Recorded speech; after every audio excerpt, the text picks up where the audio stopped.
Hello అండి. Welcome to my channel. Padmavathi విక్కీని తనతో కలిసి పనిచేస్తున్న ఎంప్లాయీస్ దగ్గర తీసుకుని వస్తూ ఉంటుంది. విక్కీ వస్తున్న చప్పుడే వినగానే ఆ ముగ్గురు అమ్మాయిలు తలెత్తి విక్కీ వైపు చూస్తారు. విక్కీని చూడగానే వాళ్ళ మనసులో వ్రేనెల మోగినట్టున్నాయి. అందుకే గుండెల మీద చేసుకుని ఈ మిస్టర్ హ్యాన్సమ్ ఎవరు? చూసి చూడంగానే నా మనసును లాగేసుకున్నాడు. పెళ్ళంటూ చేసుకుంటే ఇలాంటి వాడిని చేసుకోవాలి. అయ్యో! ఎంత అందంగా ఉన్నాడు. ఈ అందానికి నా అందం పర్ఫెక్ట్ మ్యాచ్. మేమిద్దరం ఈ ఆఫీస్‌లోనే బెస్ట్ కపుల్ అవ్వచ్చు అంటూ ముగ్గురు అలా వాళ్ళ మనసులో ఆలోచిస్తూ విక్కీ వైపు చూస్తూ ఉంటారు. విక్కీ కూడా నవ్వుతూ వాళ్ళ దగ్గరకొచ్చి ఆ ముగ్గురు అమ్మాయిల వైపు చూస్తూ ఉంటాడు. ఆ అమ్మాయిలు పద్మావతి వైపు చూస్తూ, "పద్మావతి, ఈ హ్యాండ్సమ్ ఎవరు? మాకు పరిచయం చెయ్యవా?" అంటూ విక్కీ వైపే మత్తుగా చూస్తూ ఉంటారు. వాళ్ళలా మత్తుగా మాట్లాడుతూ ఉంటే పద్మావతికి నచ్చకపోవడంతో తిను అని పద్మావతి విక్కీని పరిచయం చేయడానికి వస్తూ ఉంటే విక్కీ నన్ను నేను ఇంట్రడక్షన్ చేసుకుంటా అంటూ విక్రమాదిత్య అంటూ అమ్మాయిలకు చెయ్యి అందిస్తాడు. ఆ అమ్మాయిలు విక్కీ చేతిని పట్టుకోవడానికి ముగ్గురు ఎగబడుతూ అలా తలా ఒకరు విక్కీ చేతిని పట్టుకుంటూ ప్రియ, రూప, చైత్ర అంటూ ముగ్గురు అమ్మాయిలు విక్కీని పరిచయం చేసుకుంటారు. ఆ అమ్మాయిలు అలా విక్కీ దగ్గర ప్రవర్తిస్తూ ఉంటే పద్మావతి జెలిసిగా విక్కీ చేతిని పట్టుకున్న ఆ అమ్మాయిల చేతి వైపు కోపంగా చూస్తూ ఉంటుంది. దాంతో ఆ అమ్మాయిలు విక్కీ చేతిని వదిలేసి వాళ్ళ చైర్లో కూర్చుంటారు. విక్కీ కూడా పద్మావతి పక్కన చైర్ వేసుకుని కూర్చుంటూ మనం లంచ్కి వెళ్దామా, ఈరోజు ట్రీట్ నాదే అంటాడు. ఆ మాటకు ఆ అమ్మాయిలు ఓ మీరు సూపర్, ఈ రోజే వచ్చారు, అప్పుడే ట్రీట్ ఇస్తామంటున్నారు. వస్తాం. పద్మావతి, మీరు కూడా వస్తారా అంటే పద్మావతి ఆ అమ్మాయిల వైపు కోపంగా చూస్తూ కుదరదు అంటుంది.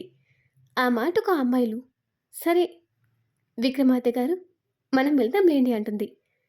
విక్కీ పద్మావతి వైపు చూస్తూ పద్మావతి గారు, మీరు కూడా రావచ్చు కదా, ట్రీట్ నాదే, అందరం కలిసి వెళ్దాము అంటే పద్మావతి విక్కీ వైపు కోపంగా చూస్తూ కుదరదు అని చెప్పాను కదా, కుదరదంటే కుదరదు అంటుంది. ఆ మాటకు విక్కీ సరేలే గర్ల్స్, పద్మావతి గారు రాకపోతే ఏంటి, మనం వెళ్దాం లేండి అని చెప్తాడు. ఆ మాటకు పద్మావతి విక్కీ వైపు మరింత కోపంగా చూస్తూ కుదరదు అని చెప్పాను కదా, వెళ్ళడానికి వీల్లేదు అంటుంది.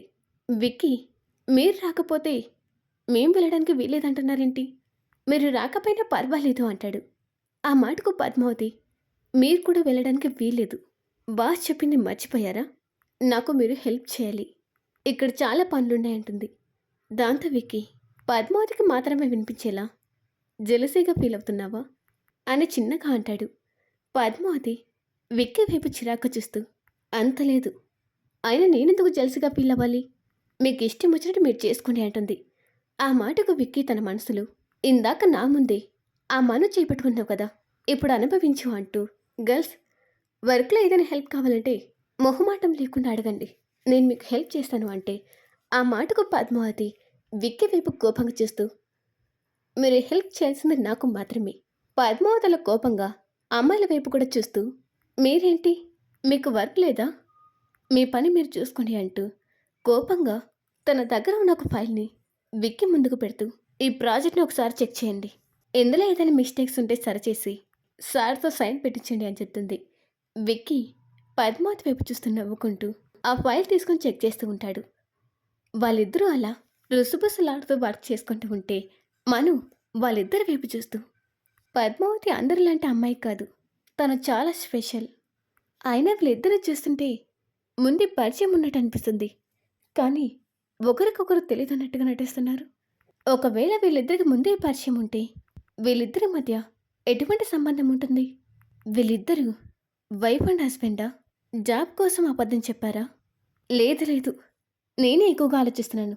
అయినా పద్మావతి గారు ఎక్కడ, ఆ విక్రమాదిత్య ఎక్కడ, పద్మావతి గారు చాలా మంచివారు, ఈ విక్రమాదిత్యకి తలపొగురు ఎక్కువ, అలాంటి వారు వైఫ్ అండ్ హస్బెండ్ అవుతారనుకోవడం నా తప్పు.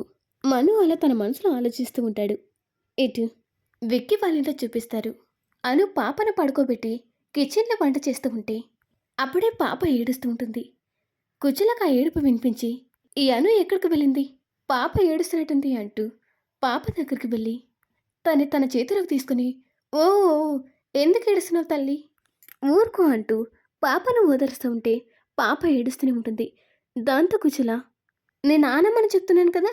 ఊరుకోమ్మా, ఊరుకో ఊరుకో అంటూ పాపను ఓదారుస్తూ ఉంటే, అప్పుడే అను కూడా అక్కడికొచ్చి, కుచల మీ నానమ్మనని చెప్పడంతో, కుచల పాపని మనమరాలుగా ఒప్పుకున్నందుకు తన సంతోషంలో ఏడుస్తూ కుచల వైపు చూస్తూ ఉంటుంది. అంతలో ఆర్య కూడా అక్కడికొచ్చి అను భుజం పైన చేయేస్తాడు.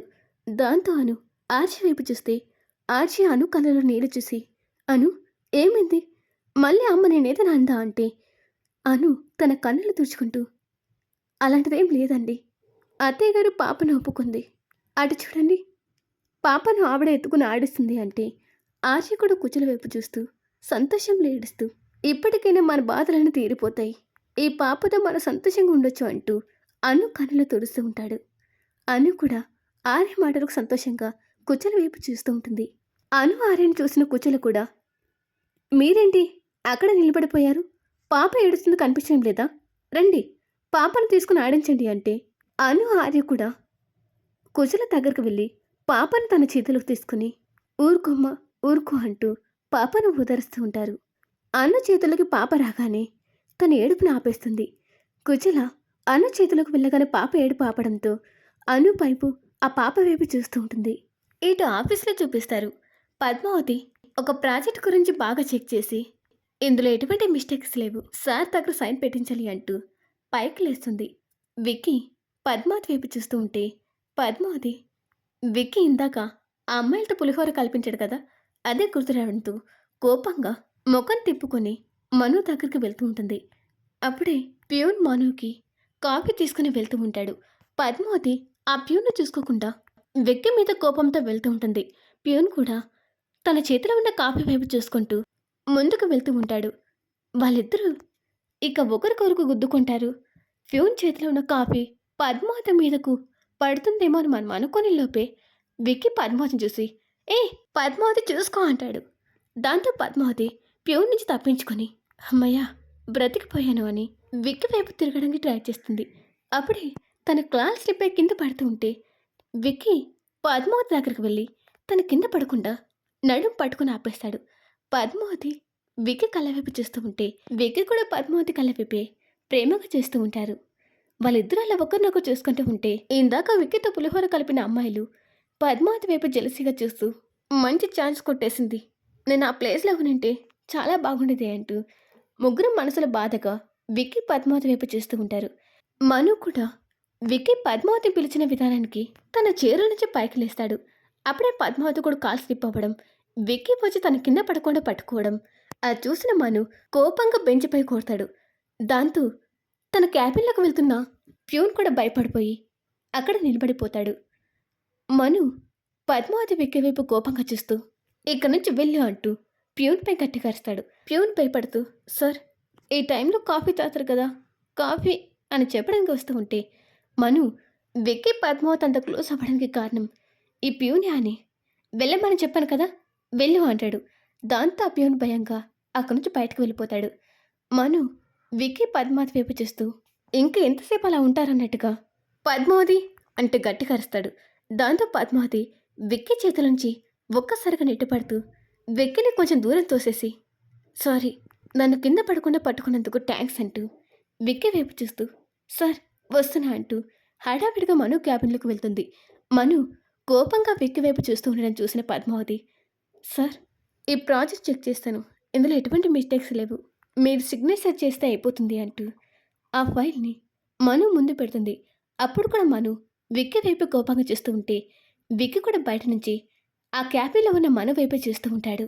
వాళ్ళిద్దరూ అలా కోపంగా ఒకరినొకరు చూసుకుంటూ ఉంటే పద్మావతి వాళ్ళిద్దరి మధ్యలోకి వస్తూ, బాస్ సిగ్నేచర్ అంటే మను పద్మావతి వైపు చూస్తూ నవ్వుతూ, ఎక్కడ ఇటు ఇవ్వు అంటూ ఆ ఫైల్ తీసుకుని మను సిగ్నేచర్ పెట్టి, పద్మావతి ఒకటి అడుగుతాను, నిజమే చెప్తారు కదా అంటే, పద్మావతి నేనేం అడుగుతారో ఏమని భయపడుతూ, అడగండి బాస్ నిజమే చెప్తాను అంటే, మను పద్మావతి కళ్ళ వైపు చూస్తూ, నిజం చెప్పు, నీకు ఆ విక్రమార్కకి ఎటువంటి సంబంధం లేదా అంటే, పద్మావతి శ్రీనివాస ఏంటిది, ఇందాక మా ఇద్దరు చూసి ఏదో డౌట్ వచ్చినట్టుంది, ఏదో ఒకటి చెప్పి మా ఇద్దరిపై వచ్చిన అనుమానాన్ని తీర్చాలని. సార్ ఇందాక మా ఇద్దరు చూసి మీరేదో పొరపాటు పడినట్టున్నారు, మా ఇద్దరి మధ్య ఎటువంటి సంబంధం లేదు. ఈరోజు మార్నింగ్ వచ్చేటప్పుడు దారిలో ఆయనకి నాకు గొడవైంది. అందుకే ఆఫీస్‌లో ఆయన చూడగానే మీరు అని షాక్ అయ్యాను. అంతేకాని నేను ఈ రోజే ఆయన చూడడం మొదటిసారి అంటుంది. ఆ మాటకు మానవ్ కూడా సరే, కానీ ఆ విక్రమాదిత్యతో కాస్త జాగ్రత్తగా ఉండు. చూస్తుంటే ప్లే బాయ్‌లా ఉన్నాడు. మీరు కాస్త జాగ్రత్తగా ఉంటే మంచిది అంటాడు. పద్మావతి పిక్కి వైపు చూస్తూ ఆయన నా భర్త. నా భర్తనే ప్లే బాయ్‌లా ఉన్నాడంటావా? నిన్ను అంటూ మనోపై వెళ్తూ తన కోపాన్ని కంట్రోల్ చేసుకుంటూ సరే సార్, మీరు చెప్పినట్టు కాస్త జాగ్రత్తగా ఉంటాను అంటూ ఆ ఫైల్ తీసుకొని మనుపై కోపంతో తన క్యాబ్ నుంచి బయటకు వస్తుంది. విక్కీ పద్మావతి వైపు చూస్తూ ఉంటే పద్మావతి విక్కీ వైపు చూస్తూ ఆయనపై కోపడితే ఏం లాభంలే. మిమ్మల్ని చూస్తుంటే మీరు ప్లే బాయ్‌లోనే ఉన్నారు. నా ముందే ఆ అమ్మాయిలతో పులిహోర కలుపుతున్నారు. మిమ్మల్ని ఇప్పుడు కాదు, ఇంటికి వెళ్ళిన తర్వాత మీ సంగతి చెప్తాను అంటూ పద్మావతి విక్కీ వైపు చూస్తూ తన ప్లేస్ దగ్గరికి వచ్చి కూర్చుంటుంది. విక్కీ పద్మావతికి దగ్గరగా వెళ్ళి ఏంటి నా గురించి ఏదో అంటున్నాడు, ఏంటి విషయము అంటే పద్మావతి విక్కీ వైపు కోపంగా చూస్తూ ఆ మీరు ప్లే బాయ్ అంట, మీతో కాస్త జాగ్రత్తగా ఉండమని చెప్తున్నారు. పద్మావతి నోటి నుంచి ప్లే బాయ్ అనే పదం వినగానే విక్కీ కోపంగా నేను ప్లే బాయా, అలాంటప్పుడు నన్ను ఎందుకు పెళ్లి చేసుకున్నావు మరి నిన్ను అంటూ పద్మావతికి మీదకు వస్తూ ఉంటే ఆ అమ్మాయిలు విక్కీ పద్మావతి వైపు చూస్తూ ఏంటి వీళ్ళిద్దరు గుసగుసలాడుతున్నారు. పద్మావతి నీకు విక్రమాదిత్య ముందే తెలుసా అంటే పద్మావతి విక్కీ వైపు చూస్తూ ఆ తెలుసు అంటుంది. ఆ అమ్మాయిలు షాక్ అవుతూ తెలుసా, ఎలా తెలుసు, ఎప్పటి నుంచి తెలుసు అంటే పద్మావతి ఇందాక ఆఫీస్లో చూశాను కదా అని అంటుంది. దాంతో అమ్మాయిలు అమ్మయ్య వీరిద్దరి మధ్య ఏం లేదు, మనమే ఎక్కువగా ఊహించుకున్నామన్నట్టుగా ఒకరు మొక్కలు చూసుకుంటూ ఉంటారు. విక్కీ పద్మావతి వైపు చూస్తూ నన్నే ప్లే బాయ్ అంటావు కదా, ఇంటికి రా, నీ సంగతి చెప్తాను అంటూ పద్మావతి వైపు కోపంగా చూస్తూ ఉంటాడు. దీని తర్వాత ఏం జరగబోతుందో మనం రేపటి వీడియోలో చెప్పుకుందాం. ఇక నేను ఎక్స్ప్లెయిన్ చేయడం మీకు నచ్చినట్లయితే లైక్ చేసి సబ్స్క్రైబ్ చేసుకోండి.